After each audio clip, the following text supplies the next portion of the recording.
സൽമാൻ ഖാന്റെ ഏറ്റവും പുതിയ സിനിമയായിട്ടുള്ള സിക്കന്ദറിന്റെ ഏറ്റവും അവസാന ഭാഗത്തേക്ക് ഒരു ഇമോഷണൽ സീനിൽ ബൈജാൻ ഐ ഡോണ്ട് കെയർ എന്ന് 2 തവണ പറയുന്നുണ്ട്. പുള്ളി ഇനി ഒരു നല്ല സിനിമയും കൊണ്ട് വരുമെന്ന് പ്രതീക്ഷിക്കുന്ന ആളുകളോട് ഫോർത്ത് വാൾ ബ്രേക്ക് ചെയ്തിട്ട് ഉള്ള കാര്യം തുറന്നു പറഞ്ഞതാണെന്നാണ് എനിക്കത് കണ്ടപ്പോൾ തോന്നിയത്.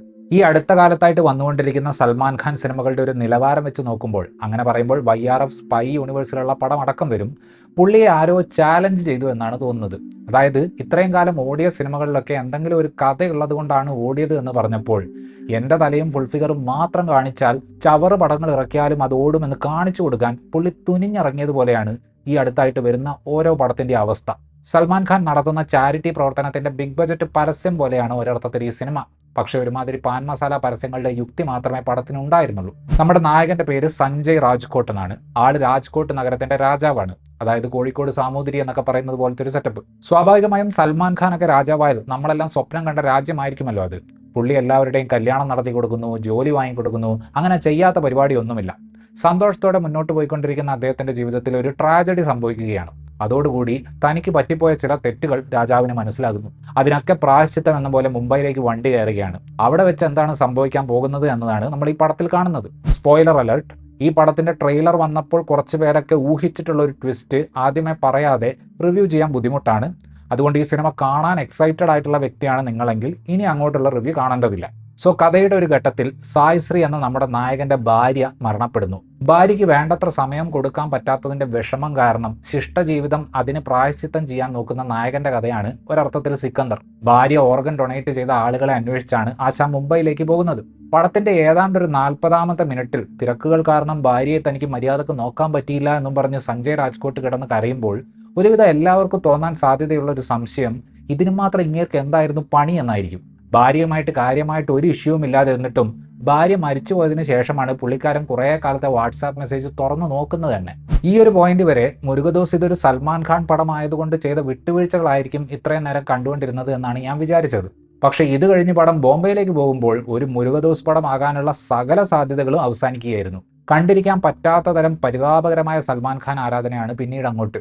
ആരെങ്കിലും 1000 രൂപ വേണമെന്ന് പറഞ്ഞാൽ ബായി 1,00,000 രൂപ എടുത്തു കൊടുക്കും. ആരെങ്കിലും ഫുഡും ബ്ലോത്തും വേണമെന്ന് പറഞ്ഞു കഴിഞ്ഞാൽ പുള്ളി ഒരു മാള് തന്നെ വാങ്ങിക്കൊടുക്കും. ആർക്കെങ്കിലും പനി പിടിച്ചാൽ പുള്ളി ഹോസ്പിറ്റൽ പണിഞ്ഞു കൊടുക്കും. രാജാവ് മുംബൈയിലെത്തിയിട്ട് കാട്ടിക്കൂട്ടുന്ന പരിപാടികൾ കണ്ടു കഴിഞ്ഞാൽ വരാൻ പോകുന്ന തെരഞ്ഞെടുപ്പിന് സൽമാൻ ഖാൻ സ്ഥാനാർത്ഥിയാകാൻ പോകുന്നുണ്ടോ എന്ന് നമുക്ക് സംശയം തോന്നിപ്പോകും. ഭാഗ്യവശാൽ MP MLA ഒക്കെ ആകാനുള്ള കപ്പാസിറ്റി ഉണ്ടെങ്കിലും സംഗതി തന്റെ ഫീൽഡ് അല്ലാത്തത് കൊണ്ട് താൻ ആ വഴിക്കില്ല എന്ന് ബായി തന്നെ അവസാനം ക്ലാരിഫൈ ചെയ്യുന്നുണ്ട്. ഞാൻ ഈ റിവ്യൂ പരിപാടി തുടങ്ങിയിട്ട് ഏതാണ്ട് 13 കൊല്ലമായി. മോശം പടങ്ങൾ തലയിൽ കയ്യും വെച്ച് കണ്ടു തീർക്കുന്ന അവസ്ഥ ഇടക്കിടയ്ക്ക് ഉണ്ടാകുന്നതാണ്. പക്ഷെ അതിൻ്റെയും ഒരു പടി മുകളിലായി ഹീറോയിസമോ സെന്റിമെന്റ്സോ കണ്ടിട്ട് മനസ്സറിഞ്ഞ് ചിരിക്കാൻ പറ്റുന്ന തരത്തിലുള്ള സിനിമകൾ വളരെ കുറച്ചേ കണ്ടിട്ടുള്ളൂ. ആ ഒരു കുപ്രസിദ്ധ ലിസ്റ്റിലേക്ക് എളുപ്പത്തിൽ ആഡ് ചെയ്യാൻ പറ്റുന്ന സിനിമയാണ് സിക്കന്ദർ. മുംബൈയിൽ താമസിക്കുന്ന ഒരു സൗത്ത് ഇന്ത്യൻ ഫാമിലിയിൽ പോയിട്ട് അവിടുത്തെ കാരണവർക്ക് സൽമാൻ ഖാൻ ജെൻഡർ ഇക്വാളിറ്റിയുടെ ക്ലാസ് എടുത്തു കൊടുക്കുന്ന ഒരു സീനുണ്ട്. ആ സീനൊക്കെ എടുത്തു വെച്ചിരിക്കുന്നതിന്റെ അവസ്ഥ കണ്ടാൽ എംപവേർഡ് ആയിട്ടുള്ള സ്ത്രീകൾ പോലും ആർത്തിച്ചിരിക്കും. കഥയിലെ ചില ഐഡിയകൾ കേൾക്കുമ്പോൾ മാത്രമേ ഈ സിനിമ ഏതെങ്കിലും രീതിയിൽ ഒരു മുരുകദോസ് സിനിമയായിട്ട് നമുക്ക് തോന്നുകയുള്ളൂ.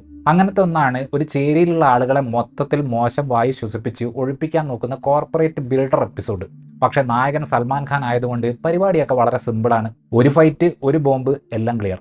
നായകന്റെ ഭാര്യയുടെ ഹൃദയം ലഭിച്ച പെൺകുട്ടിയുടെ അച്ഛനോട് ഇങ്ങനെ പോയിട്ട് മോളുടെ ഹാർട്ടിന് എന്താണ് പറ്റിയതെന്ന് ചോദിക്കുമ്പോൾ പഴയ ബോയ് ഫ്രണ്ട് മോളുടെ ഹൃദയം തകർത്തു എന്നാണ് മറുപടി. ഇങ്ങനെയൊക്കെയാണ് ട്രാൻസ്പ്ലാന്റ് നടക്കുന്നതെങ്കിൽ നായകന്റെ കരളലിയിക്കുന്ന കഥ കേട്ടാൽ ആ കൊച്ചിന് ലിവർ ട്രാൻസ്പ്ലാന്റ് നടത്തേണ്ടി വരും. കബീർ സിംഗിനെ പോലെയുള്ള ആ ബോയ് ഫ്രണ്ടിന്റെ പുറകെ പോകല്ലേ എന്ന ആ പെൺകുട്ടിയെ കൺവിൻസ് ചെയ്യിക്കുന്ന സീനൊക്കെ കണ്ടു കഴിഞ്ഞാൽ സന്ദീപ് റെഡ്ഡി വാങ്ങ ചിരിച്ചു പോവുകയും അദ്ദേഹത്തിനെ എതിർക്കുന്നവർ വരെ തലയിൽ കൈവച്ചു പോവുകയും ചെയ്യും. എപ്പോഴത്തെയും പോലെ സൽമാൻ ഖാൻ വേറെ ഒരു പേരിൽ സൽമാൻ ഖാൻ ആയിട്ട് തന്നെയാണ് ഈ സിനിമയിലും വന്നിട്ടുള്ളത്. പിടിച്ചു പറയുന്ന മാസ് ഡയലോഗും വിചാരിക്കാത്ത സ്ഥലങ്ങളിലുള്ള പോസ് ഇടലും കാരണം മാസൊക്കെ ലൂസായി പോകുന്നുണ്ട്. പുള്ളിയുടെ ഇപ്പോഴത്തെ സ്റ്റിഫായിട്ടുള്ള ബോഡി ലാംഗ്വേജ് വെച്ച് കരയുന്ന സീനൊക്കെ കാണുമ്പോൾ കാണുന്നവർക്ക് ചിരി അടക്കി പിടിക്കേണ്ട അവസ്ഥയാണ്. സൽമാൻ ഖാനെ പോലെയുള്ള ഭർത്താവിനെ പ്രൊട്ടക്ട് ചെയ്യുന്ന ഭാര്യയുടെ റോളാണ് രശ്മിക മന്ദാന ചെയ്യുന്നത്. പുള്ളിക്കാരിയുടെ ഹിന്ദി ഡിക്ഷൻ അത്ര പോരാ. ലഗ്ജാ ഗലെ എന്ന പാട്ട് ഒരു കാര്യവുമില്ലാതെ ഒരു സീനിൽ പുള്ളിക്കാരിയെ കൊണ്ട് പാടിക്കുന്നുണ്ട്. ഏതോ മദാമ കഷ്ടപ്പെട്ട് ഹിന്ദിയിൽ പാടുന്നത് പോലെയാണ് കേട്ടപ്പോൾ തോന്നിയത്.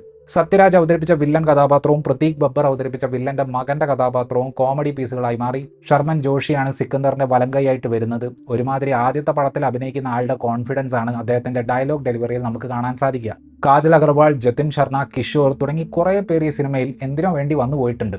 സൽമാൻ ഖാൻ നായകനാകുന്ന ഒരു ബോളിവുഡ് സിനിമയിൽ നമ്മൾ പ്രതീക്ഷിക്കുന്ന പ്രൊഡക്ഷൻ ക്വാളിറ്റിയൊക്കെ ഈ സിനിമയ്ക്കുണ്ട്. പക്ഷേ കഥ പറച്ചിൽ ഇത്രയും പരിതാപകരമാകുമ്പോൾ അത്തരം കാര്യങ്ങളിലേക്കൊന്നും നോക്കാൻ നമുക്ക് തോന്നില്ല. പാട്ടുകളൊന്നും തന്നെ ഒരു പരിധിക്കപ്പുറം മികച്ചതായിട്ട് തോന്നിയില്ല. നോ ത്രോൺസ് ലെഫ്റ്റ് എന്ന സന്തോഷ് നാരായണൻ കമ്പോസ് ചെയ്ത തീം മ്യൂസിക് ആണ് എനിക്ക് ഈ സിനിമയിൽ ആകെ ഇഷ്ടപ്പെട്ടത്. പെരുന്നാൾ സമയത്ത് തിയേറ്ററിന്റെ അകത്ത് പോയി ഇരുന്ന് മനസ്സറിഞ്ഞ് ചിരിക്കണമെങ്കിൽ ഈ പടം കാണാൻ കൂട്ടുകാരെയും കൂട്ടി പോയാൽ മതി. ഇനിയിപ്പോൾ നിങ്ങൾ ഒറ്റയ്ക്കാണ് പോകുന്നതെങ്കിൽ മിക്കവാറും തൊട്ടടുത്തുള്ള ആളുമായിട്ട് സൗഹൃദത്തിലാവാനുള്ള സാധ്യതയുണ്ട്. അത്തരത്തിൽ ഉള്ള സൗഹൃദങ്ങൾ ഊഷ്മളമാക്കാനും പുതിയ സൗഹൃദങ്ങൾ കണ്ടെത്താനും അവസരം തരുന്ന ഒരു സിനിമയാണ് സൽമാൻ ഖാൻ പെരുന്നാളിന് ഇറക്കിയിട്ടുള്ളത്. ഇത്രയുമായിരുന്നു ഈ സിനിമയെക്കുറിച്ചിട്ടുള്ള എൻ്റെ റിവ്യൂ. വീഡിയോ ഇഷ്ടപ്പെട്ടാൽ ലൈക്ക് ചെയ്യുമെന്നും കൂടുതൽ വീഡിയോകൾക്ക് വേണ്ടി ചാനൽ സബ്സ്ക്രൈബ് ചെയ്യുമെന്നും പ്രതീക്ഷിക്കുന്നു. താങ്ക്